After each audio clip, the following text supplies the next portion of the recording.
Welcome in, everyone. Back at it for another Sports Den, episode 12 of season 18. I'm Blythe Whaley alongside J.W. Cox. Good to be here, Blythe. Yeah. I mean, we're getting down to it when it comes to fall. We're not covering a football game because all our teams are finishing up on the road for the regular season, but we got plenty of volleyball this week, and the show will reflect that with our highlights too. So yeah, I mean, playoffs getting kicking too. Like, it's an exciting week, a thrilling one. We have all the action here to bring you, but let's get caught up. Let's do it. Let's start with football. We had the Blaine Bengals again as they were back home. They didn't know if they'd get this game a couple of weeks ago, but there they were, breaking through the poster and getting back home to take on the Osseo Orioles, who are 2-2. It's been a tight rivalry the last few years. Bengals, though, forced a turnover on the first defensive drive and then the first play of the very next drive. Everybody schlunging tonight. He goes 53 yards for the score. That's Josh Schlungen, and it's 7-0 Bengals after a Parker Dahlman extra point. All right, you saw the tailback. How about the quarterback? Tyler Schuster with the keeper. The Schuster shimmy from 21 yards out to get the Bengals a 2-score lead. Second week in a row they've done that in the first quarter, getting that 2-score lead. Kenneth McKenzie owned a drive for the Osseo Orioles. He got into the end zone. He had all 75 yards of their offense on that 75-yard touchdown drive. So it's a one-score game. How about this for easy money? Toss it out to Josh Schlungen in space like taking candy from a baby, and I can attest that is easy. They don't have great fine motor skills at that point. It's 21-7. Orioles, though, not going away. And how about the push? A little bit of help from my friends for Kenneth McKenzie, his second touchdown of the half, and it's 21-14 after an Oriole extra point. So, still in a battle, late in the second. What are you going to do? Schuster, we had the shimmy. How about the scramble? Scramble into a pass, wide open to Josh Schlungen. Bang, 6 more for the Bengals. If you're keeping track, by the way, that's the third time that Schlungen's been in the end zone in this game. Keep that info in your back pocket. How about some yards after the catch? Let's go to Dylan Myers. About 15 yards through the air, and the rest of it on the ground after the catch from Myers. And man alive, excellent 36-yard score on the pitch and catch. Orioles, though, wouldn't be denied.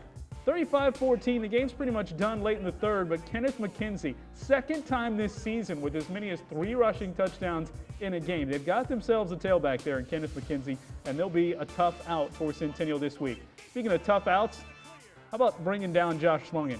Takes more than an arm tackle and hacking it to football. He rumbles again for another long drive. This one, the dagger, 62 yards for the score. All right.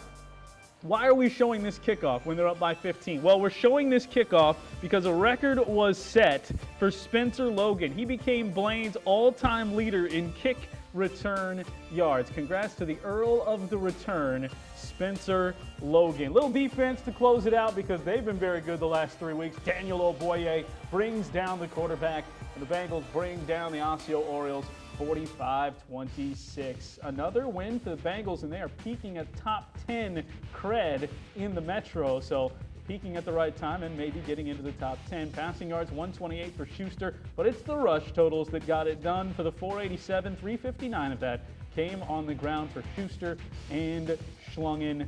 Great day for the Blaine Bengals. 45-26, the finals, they win again. But now Centennial heading to St. Michael Albertville last Friday. Drabinsky gets the handoff here to Collins as he darts his way into the end zone for the early points on the board.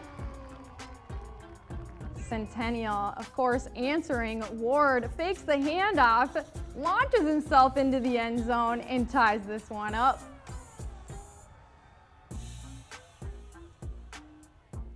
Collins taking off into hyperdrive as we see him turn on the jets and get this one going. 71-yard gain here for Collins, putting St. Michael Albertville on the board yet again. Hyperdrive is right. That was quick. Kiefer this time bringing out the bulldozer as he makes his way 49 yards past all these defenders into the end zone. St. Michael Albertville certainly on a roll here. That's what they do out there. They rush the football. Ward continuing to do Ward things escapes the shoestring tackle into the end zone, putting his team on his back, certainly, to keep this one going for the Cougars. Collins, yet again, finding his way into the end zone for his team. But Bennett wants some action as well before this game is over. He takes it here to the near side, dancing through defenders into the end zone. St. Michael Albertville, can they be stopped? Still one more here before the end. Collins, of course, finishing it off here with this one. 41 yards. The Jets continue finding his way to put his team 49-21 with the win. St. Michael Albertville put on a show for sure. Might be one of the best teams in the state right there. So like we saw again, rushing yards, 414. Man, oh my, certainly a lot there. But again, you know, we got to see Collins, 4 touchdowns. That is a day for the Knights. You know who else can run the football? They didn't do it to 4:15 this week. Spoiler alert. But your Spring Lake Park Panthers, they are a rushing offense from way back when, trying for their 4th straight victory. Second quarter after a scoreless first, traveling to Hopkins, Aaron Clausen from 2 yards out takes it in. 7-0 Panthers at the half. So it's low scoring, then the Panthers get to work. Look at this. Caleb Skelly going way high with the one-hander from Clausen. Oh my goodness, Skelly the hero goes way up. That deserves the star wipe and the extra look. Still in the third quarter, back to the ground for Clausen. He'll bust it out wide and then cut right back in. That's a beautiful cutback around a block as it's 21-0 Panthers. We stay in the third quarter. Swarming Panther defense. They've given up 6 points, Blythe, just 6 points in the last 4 weeks, and they didn't give up any in this one, spoiler alert. So the offense gets it back, and what would a Spring Lake Park highlight be in 2020 without getting a little litky with it? He flings it down. That's Skelly again. I guess that reference may be more appropriate for 1999, but Skelly has the touchdown, 28 yards from Nate Litke. He don't care. Hopkins trying to get on the board late, and there's that defense again. Again, 6 points over the last 4 weeks now given up by Spring Lake Park. They're outscoring their opponents by a total of, if I could find it on my notes, it's here somewhere, 139-6. That's what they're outscoring their opponents over the last 4 weeks as they win 4 straight. Aaron Clausen, 77 through the air, and a touchdown, a couple of rushing touchdowns. Nate Litke, he just continues to do it. LaDainian Tomlinson impression. He used to score in all sorts of ways for the Chargers back in the day, and that's what Nate Litke is doing for the Panthers. So, a couple teams riding high. Cougars going to try and find their way to a closing victory, and that's reflected here in the standings with Blaine 3-1. They're with Maple Grove in the conference in the Metro North. Best 2 records both overall and in the conference, and Centennial 1-3 in Spring Lake Park, outpacing everybody in the Suburban Blue. The only loss was that tight, narrow victory to Becker that we had in week 1. Since then, 4 straight victories as we got this coming up. Yeah, Blaine gets to take on Anoka here on the 11th. Centennial heading to Osseo, and Spring Lake Park going to take on Orono, my alma mater. So that'll be fun. But of course, our team's on the road again. Yeah, second straight week also that the Cougars are going to have to find a new opponent on the road. They had to do that with St. Michael Albertville. Now they've had to do what they were supposed to, or Spring Lake Park rather, who goes to Orono in 2 weeks. That was or this week, that had to find that after North St. Paul canceled. So team's hopping around. Yeah. It's interesting here at the end of the season. Bus rides, certainly. Yeah, and that's why we're not carrying a game, but we've got a full schedule to get to. You want a joke before break, Blythe? It's raining today. I do. What did the rain clouds say to the field of cows? Can't be moo, I guess. Oh, you're close. Water's bad for leather. You better move back to the barn. Moo. Yeah, that's a dad joke for you, everybody. I love it. We'll come back with more Sports Day and less jokes after this. That was good. Didn't see it coming.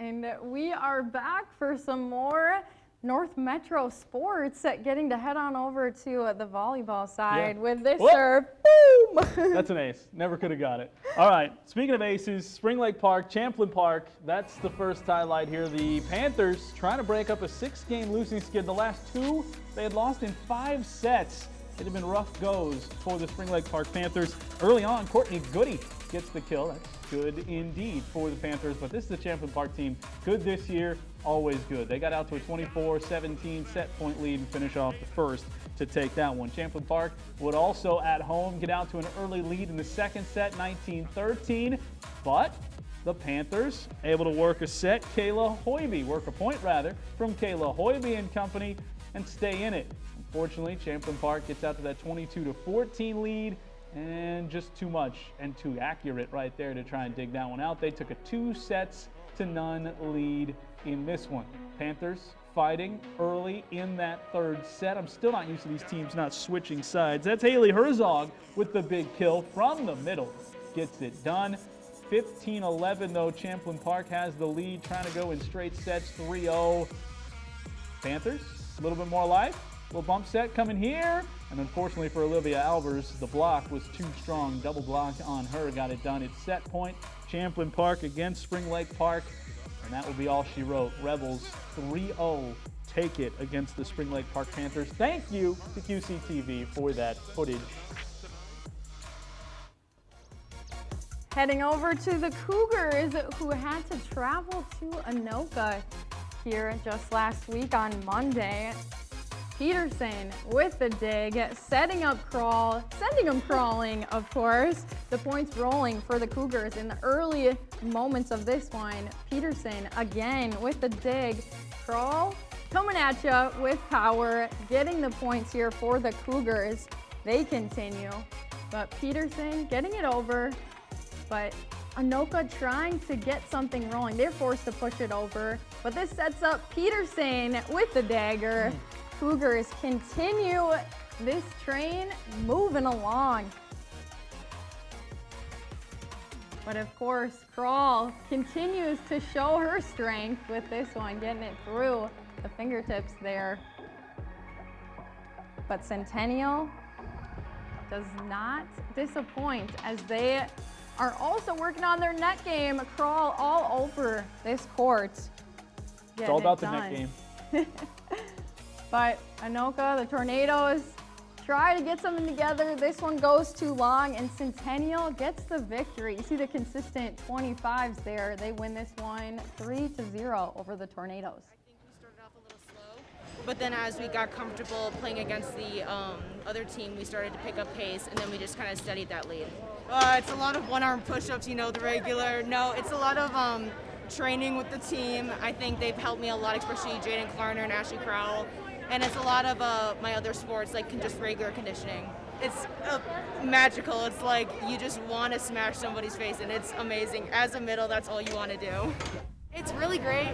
We work a lot at practice on consistency, and it's really nice to see that paying off in a game, especially with our serves, because we've had some trouble in the past, but it really pulled it together for us. Our strengths are really pulling ourselves together when we're down. We've been working on that a lot, and we're really hoping to go far in sections as long as we can have them, so that's our goal for the rest of the season. Everybody looking for that. Blaine and Coon Rapids, that's a bit of a rivalry there. 3 of the last 4 have been victories for the Blaine Bengals on the court. How about starting with an ace? Evelyn Thormisgard. Sometimes it's the hammer, sometimes it's the touch. Alyssa Tao also looking for the ace, and she would get it done. Look at the Bengals streaking out to a set 1 lead, and they win that set. They're out to a lead in the second, but things get a little wonky here. 23-20. Coon Rapids able to send it over, and the line judge says that's in. Howie knew it on CTN, courtesy of CTN with this footage. So Coon Rapids, a little bit of a door creaks open, and they burst right through in that second set and even things up with the 25-13 win. And we'll go to a third, all tied at 1. Bengals racing out to another lead, 6-point edge at set point. Clara Brown finishes it off on a great receive from Haley Studer. Thormisgard the great set, and the Bengals take the second set. So in the fourth, they've still got a chance to finish off what they started, and they do it in pretty emphatic fashion. Thormisgard, yet again, from the right side, gets it to go down to the deck, back to a set point. In the fourth, Bengals have to scramble a little bit for this one, but Ella Kappas caps it off with the big-time hit from the middle and delayed a set. Nearly had that third at 25, that second rather, 25-23, but the Bengals win it in 4. So you see Centennial and Blaine You'll see those two teams coming up in a graphic in just a second, but 6-3 for Centennial, 5-4 for the Bengals right in the middle of the Northwest Suburban Conference. Spring Lake Park at 2-7. They eventually did get to break that losing skid the very next game. Get to see their schedules here coming up this week. Blaine taking on Centennial on the 10th. And Centennial, of course, taking on Blaine. So both of our teams, that rivalry. We'll have it. But then Spring Lake Park going to take on Maple Grove. So only two of our teams on the road. Centennial gets to stay home this week. And that'll be a good one. We'll have that in our upcoming schedule coming up. But before we get to that, we've got to go backwards yet again.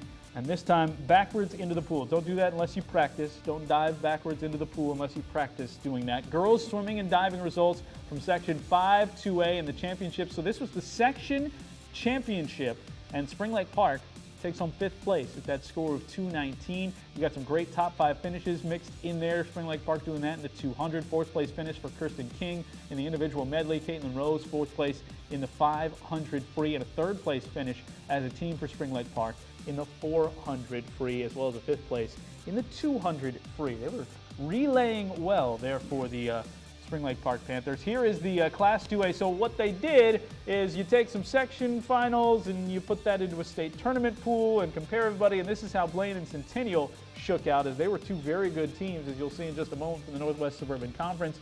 So these would be rankings against everybody else in the state. So this is basically what you're going to get for a state tournament.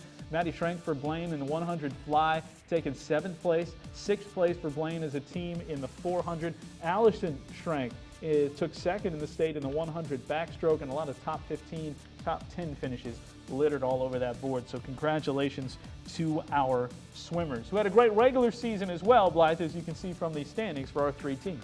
Yeah, of course, Blaine getting to lead the way there at the top. Centennial not too far behind. And Spring Lake Park, you know, they had such little tough go here and there, but of course getting those 2 on the board. 8-0 for those top couple teams. This is girls swimming all conference selections. And look at that, Blaine, Centennial, Spring Lake Park, everybody with at least 3. So congrats to all of our swimmers on great seasons against strange odds, because they were swimming a lot of times in pools where the opponents weren't even there. And so I'm sure that took a little bit of an extra oomph to try and get up for all of these matches as well. So congrats to all of them. Blythe, what do we got coming up here for North Metro? I know it's a non-football week, but that doesn't mean we're not busy. Yeah, man, oh my. I mean, of course, having some volleyball action. It's going to be the way to go. You're going to see us for a lot of different things, but volleyball coming up there on the 10th, that Blaine versus Centennial rivalry we mentioned earlier, but also Totino Grace at Blaine on the 12th, and some more volleyball on the 24th. So that's a little ways out, but we got some volleyball action here on North Metro. And we haven't totally put a pin in all of our football coverage yet, but with our teams on the road for the regular season finales this week, and then unsure what the sections are going to hold, visit northmetrotv.com and we'll figure out what the potential schedule will be down the road. Who knows what's going to happen by the time the 24th of November gets here? I certainly don't. Yeah. But yeah, keep smiling and we'll all make it to that, right? Exactly right. So, website, northmetrotv.com. That's the spot to go. You can get replays. You can order Blu-ray DVDs of everything that we cover if you want to keep things at home. If you're Spencer Logan's family out there and you want to see some of his record-breaking kick returns for the Blaine Bengals, go ahead and check that out at northmetrotv.com. You can follow all of us on social media. Blythe, until we meet again. Yeah, I know. It's going to be fun. It's going to be a cooler week, so yes. Dress warm. Bundle up. Blythe gets to wear her boots. Until then, go Bengals. Go Cougars. And go Panthers. Bye-bye.